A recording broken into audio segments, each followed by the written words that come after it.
mine is 天冷 2007. Was that the first Tianleng? That yes, was the yes, first that was Tianleng. the first Tianleng. Okay, Yeah, so I watched. quite long ago. Mine was 都是当兵惹的祸 2008. For 天冷, I was the mixer, sound operator. For 当兵, I was the rehearsal pianist and show pianist. It was a very fun show. I actually miss it a lot. Me too. I said, no, you have your own theatre, I do. I've been dreaming about that show. Yeah, it's very just laugh out loud nonsense. Yeah. For me, Theatre Pratice rehearses very differently from other companies and is very intense and intensive as well. I actually like that. I treat it as a boot camp and a chance for me to refine my rehearsal technique, because when we do shows like especially the musical stuff, I'm in almost every day, so it's very good practice for me. For me, I think it's the people, the relationship between people, among crew, among actors, yeah, kind of thing. That's why it kind of like, when you come into Theatre Pratice, you feel like you're part of the family. Blank run is a different rehearsal process in the sense that, like this, you don't get to see what the actors is doing, and suddenly you have to churn out content. You have to read the script, you have to imagine, you have to, based on your experience, and start to create stuff. Yeah. Yeah. So it's a very different process from the past, whereby we are quite used to going to a rehearsal room to see what the actors more or less have got some stage work kind of thing, and then we kind of like have ideas, things like that. I think that was the biggest challenge for me too. In all the other productions I've done with Tian Hong, for example, she will always block a scene. She directed it, blocked it, and then I come in and she says, okay, this is the scene I feel needs music for you to score to. So I have the visual and everything in front of me. Or when I work with Xiao Han on the Xiao Wen Hao series, we sit down with the playwright, so we have the script already, and then we talk about what each song is supposed to say and what the function of each song is in the play. So it gives me a very specific framework to work with. This is the first time where Tian Hong says to me, this is what we have, a synopsis. Can you, based on this, let your inspiration run wild and compose something, compose some music that that you feel represents what this material is. So that's like, you know, when some people think that that's freedom, or you can do anything you want, but I actually find when there are no parameters, it's actually harder to score something from your imagination. You know, I thought a lot about what the journeys were about and what the sea represents, and I just came up with what I thought was closest to my feelings.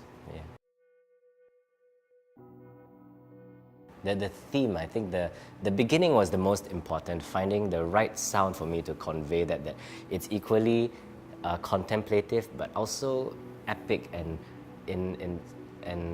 we knew that what sets everything in motion is are the two coins, right? So from there we take that sound, and then I thought of how to develop a piece from that, and how it starts. I mean, I knew the A full story. I knew it would start with him and how he's a blind man who's on his own, very alone in a sense, but how then in that journey he meets other people, and this whole thing becomes more epic and it opens up.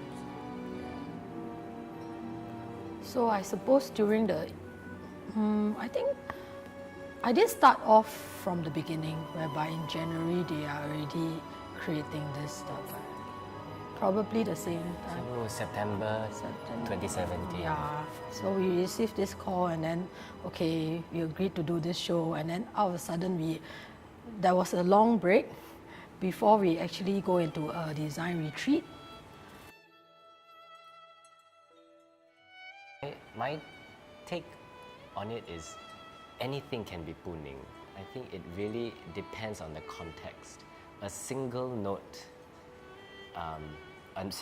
being played can feel ning or puning depending on what the listener is feeling. I think sometime in December, I kind of like, when Jian Hong is in US, I kind of texted her. I think what my puning is when there's a silence. Silence in terms of not just no sound, but no message, no information, no idea. That is the puning for me. You suddenly feel very insecure about things around you. That's the puning part. I just message her and say, I think my puning is silence. Yeah, I see. But for me, my ning is silence. Like, yeah, it's my favorite sound in the whole world is silence. But you know, there are some professions like DJs. They cannot live with silence. They are always told to fill in all the gaps. Even if you don't know what to say, you have a, oh yes, but, you know, because you don't want the listener on the other end to go, hey, there's no information coming out. Yeah. No. Never. It's just that, I think it's just that we both have got very different vocabulary. And when it comes together, it's quite interesting because, hey, I never knew it can represent that sound, you know, in that manner. That kind of thing. There was one scene that there was a bit of miscommunication. So we thought, okay, so Sandra designed a soundscape on this scene, and I composed some music on the same scene. And when I thought you were supposed to do that. Oh, I thought I was supposed to do that. But anyway, so then we listened to both, and they were so vastly different. And it was very interesting that because we had not seen anything, but just from our imagination and our interpretation of that scene, there were two different versions. Then we tried to marry the two together and see, and see how it goes. Yeah. It's same for the rest of the scene. In fact, like scene 4, scene 7, I've already created something with my idea of that scene. He created the music. And then he sent an email. The email became like a question for me. And for me, I would just combine the thing and kind of like answer back and put both our creations together. That is actually my biggest artistic satisfaction or joy doing this is working with Sandra, because Sandra has a skill and a language that I don't have, and but when we combine it, I find that it's stronger than the sum of its parts. Same for me, Julian, his music. On the first day we do our own and we send to each other. Okay, let's have a think about it. The next day we meet and take it apart, and it's a labor intensive, but it's very fulfilling. Yeah, especially when we finally hit the sweet spot. It's like, wow, I never knew my music could sound like that. Thank you.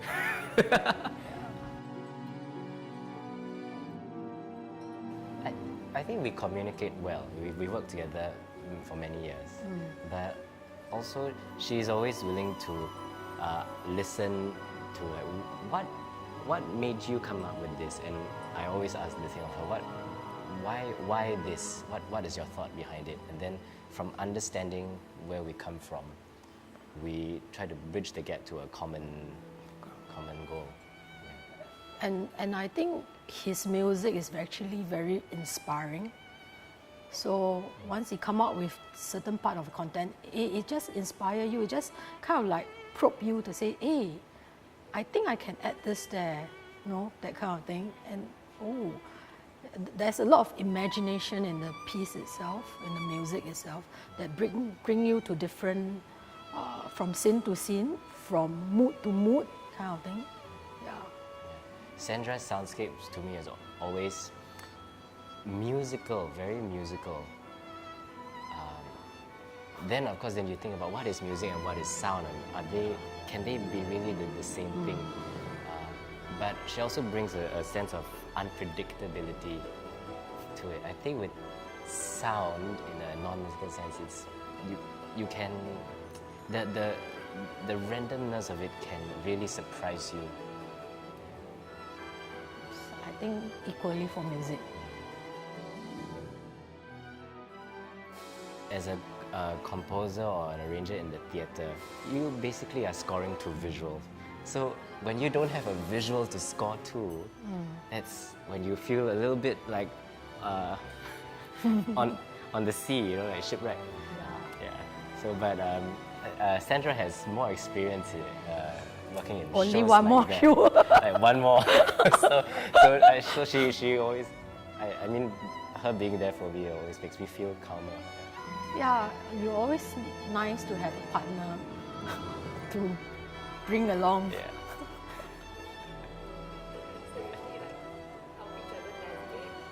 Yeah. Yeah, kind of. Yes. See, since it's about seas, right? It's really helping each other stay afloat and swim. Yes. And to stay on track.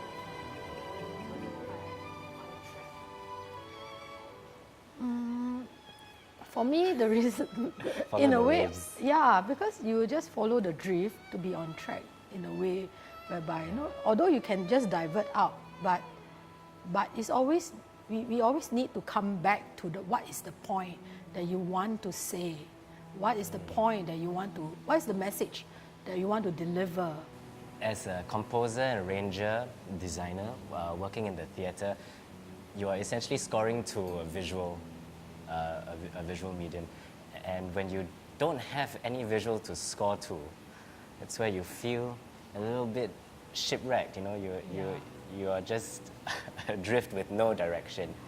But in some ways that is a very good analogy for this show, because what is the sea? The sea is really a mass of unknown. And your goal when you're on the sea is to always find land, and land is home. So it's always, I think, the whole human condition, the whole human journey is always finding land, finding home.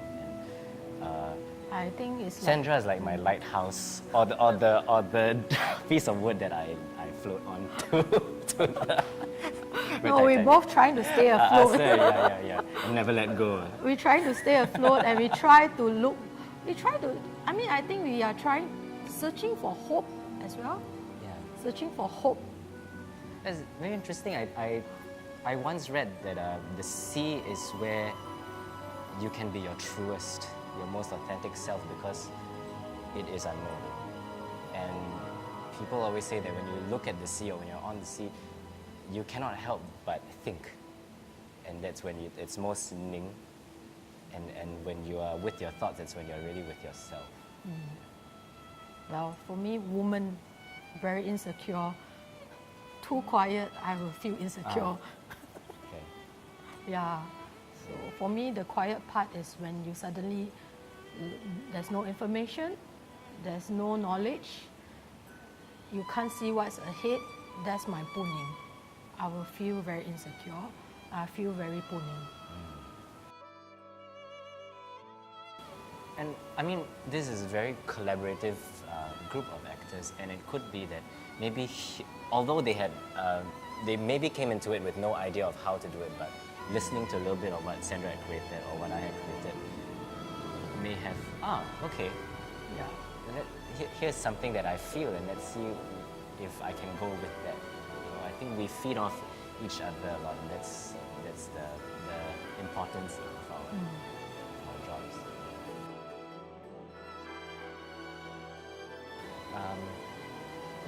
One of the things we talk about was the sound of chimes rustling in the wind, and how that to some people is very ning. You know, when you hear ceramic chimes, especially, you know, that just that frequency and in gentle wind. To me, it feels very calming, but to some people, what is this? It's constantly going like noise. And to me, that is what ning or puning means. It's really, the sound is constant, but what you feel, the context, is the ever-changing one. For me, it's probably the drum. There will be probably live drum live drumming performed during the show. So hopefully the pulsation of the drum could create that kind of pulling to the audience. But it has to be like what Julian said, the state of mind for individual at that moment.